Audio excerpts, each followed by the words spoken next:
नमस्कार दोस्तों, जय भोलेनाथ। आज हम भगवान शिव की एक ऐसी अद्भुत कथा जानेंगे जिसने पूरे संसार को विनाश से बचाया। यह कथा है समुद्र मंथन और नीलकंठ महादेव की। पुराणों के अनुसार एक समय देवताओं और असुरों के बीच अनेक युद्ध हुए। इन युद्धों में देवता कमजोर पड़ गए और उनका तेज कम हो गया। तब सभी देवता भगवान विष्णु के पास पहुँचे और अपनी समस्या बताई। भगवान विष्णु ने कहा कि यदि देवता और असुर मिलकर क्षीर सागर का मंथन करें तो उससे अमृत प्राप्त होगा। अमृत पीकर देवता पुनः शक्तिशाली हो जाएंगे। भगवान विष्णु की सलाह मानकर देवताओं और असुरों ने समुद्र मंथन की तैयारी शुरू की।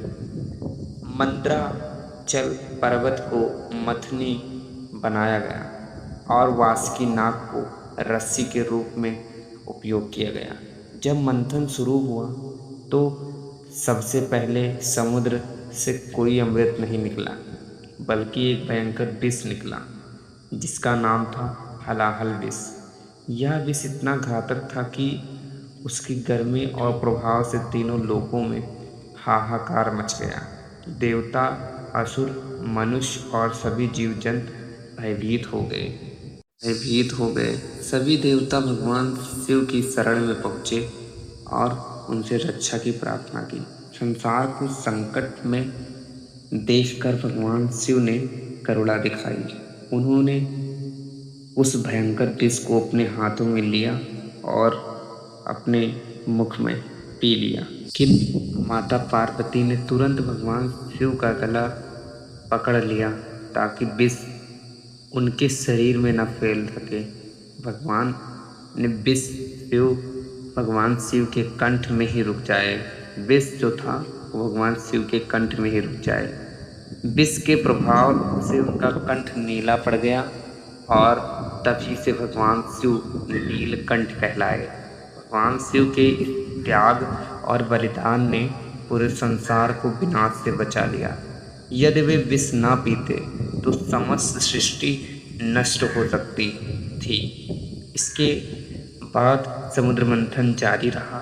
मंथन से अनेक दिव्य रत्न निकले। अंत में भगवान धन्वंतरी अमृत कलश लेकर प्रकट हुए। अमृत प्राप्त होने पर देवताओं की शक्ति वापस लौट आई और धर्म की रक्षा हुई।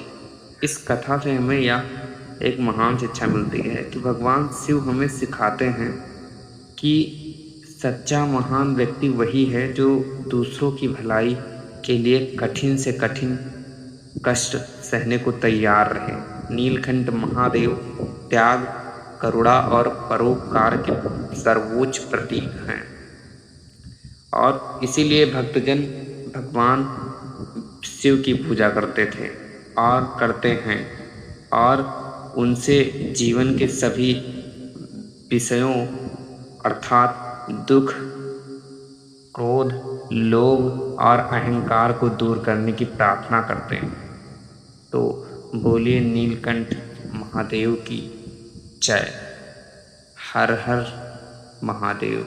जय श्री राधे, जय श्री कृष्ण।